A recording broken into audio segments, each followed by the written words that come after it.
بیٹا صبح کو اٹھے آیت الکرسی پڑھ کر ہاتھوں پہ دم کر کے پورے جسم پہ پھیر لے، شام کو سونے کا وقت ہو 7 بار پڑھ کر پورے جسم پہ پھیر لے۔ یہ ہمارا لائف انشورنس ہے۔ اگر کورونا کے اس موسم میں ہم نے اپنے بچوں کو آیت الکرسی پڑھنا سکھا دیا تو مجھے یقین ہے کہ اللہ ہمارے بچوں کو کورونا جیسی خطرناک بیماریوں سے بھی ضرور محفوظ رکھے۔ کہیے سبحان اللہ۔ تو جسے فضول سمجھ کر بجھا دیا تو نے، جسے فضول سمجھ کر بجھا دیا تو نے، وہی چراغ جلاؤ تو روشنی ہوگی۔ کہیے سبحان اللہ۔ میں شکر گزار ہوں آپ سب کا، اور آپ سے زیادہ اپنی بہنوں کا شکر گزار ہوں کہ وہ رات کے 4 بج گئے مگر اب بھی وہ دین کی باتیں سیکھنے کے لیے بیٹھی ہیں۔ اللہ کے پیغمبر فرماتے ہیں تدارس العلم ساعۃ من اللیل خیر من احیائها، رات کے تھوڑے سے حصے میں دین کی باتیں سیکھنا یہ رات بھر عبادت کرنے سے زیادہ افضل کام ہے۔ کہیے سبحان اللہ۔ یہ تو ہماری بہنوں کے لیے سبق ہو۔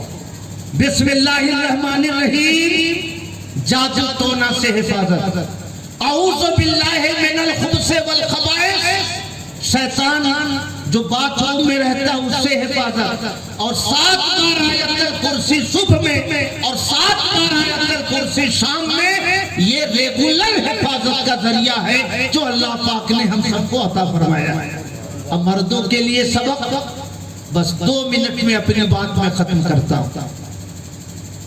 کتابوں سے حدیثوں سے ثابت ہے کہ ہفتے بھر کے گناہوں کی معافی کے لیے اللہ نے ہم سب کو جمعہ کا دن عطا فرمایا۔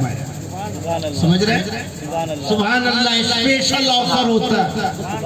عام دنوں میں اگر کسی نیکی پہ 100 نیکی ملی تو جمعہ کے دن 10 گنا اجر و ثواب بڑھا دیا جاتا ہے۔ وہی کام عام دنوں میں ہو تو 100 نیکی، اور وہی کام جمعہ کے دن کرو تو 1000 نیکی۔ کہیے سبحان اللہ۔ تو حدیثوں میں ہے، حدیثوں کے مضمون سے ثابت ہے کہ ہفتے بھر کی نیکیوں کی معافی کے لیے اللہ نے جمعہ کا دن ہمیں عطا فرمایا، اور سال بھر کے گناہوں کی معافی کے لیے اللہ نے ہم کو رمضان عطا فرمایا۔ کہیے سبحان اللہ۔ آنے والا ہے رمضان، 14 اپریل سے شروع ہونے والا۔ ابھی سے ہمارے بہت سارے بھائیوں نے تیاری شروع کر لی ہوگی، کچھ ٹبلیٹ ادھر کچھ ٹبلیٹ ادھر۔ صبح اٹھیں گے، پان کھاتے ہوئے گزریں گے، کہیں اگر نظر پڑ گئی حاجی عالم صاحب کی، کہا بیٹا پان کھا کے گھوم رہے ہو؟ چچا یہ جو دوا تھوڑی سی چل رہی ہے کیا کرو، اس کی مجبوری میں روزہ نہیں رکھ پا رہا ہے نا۔ میرے بھائیوں، آقا فرماتے ہیں سومو تصحو، روزہ رکھو تندرست ہو جاؤ، روزہ رکھو تندرست ہو جاؤ۔ آقا فرماتے ہیں حج کرو غنی ہو جاؤ، حج کرو مالدار ہو جاؤ۔ سبحان اللہ۔ میرے بھائیوں، رزق کی جو کمی ہوتی ہے وہ گناہوں کی وجہ سے ہوتی ہے۔ جب کوئی انسان گنبد خضرا دیکھ لیتا ہے تو اللہ پاک اپنے کرم سے گناہوں کے دھبے مٹا دیتا ہے۔ جب کوئی بندہ مومن خانہ کعبہ کا طواف کر لیتا ہے تو رحمت الہی کی بارشوں سے اس کا وجود گناہوں کے دھبوں سے محفوظ ہو جاتا ہے۔ رزق کی کمی گناہوں کے سبب تھی، جب گناہ کے دھبے ہٹتے ہیں تو اللہ تعالیٰ رزق کے دروازے اس کے لیے کشادہ کر دیتا ہے۔ کہیے سبحان اللہ۔ روزہ رکھو تندرست ہو جاؤ گے، حج کرو مالدار ہو جاؤ گے۔ تو پیغمبر نے نسخہ دیا کہ روزہ رکھو تندرست ہو جاؤ گے، اور ہم لوگوں کو لگتا ہے کہ روزہ رکھیں گے تو بیمار ہو جائے گا۔ یہ کیا ہے؟ یقین کی کمی ہے، پیغمبر کے ارشادات پر بھروسے کی کمی ہے۔ اس سلسلے میں ہمیں اپنی بہنوں سے شکایت نہیں،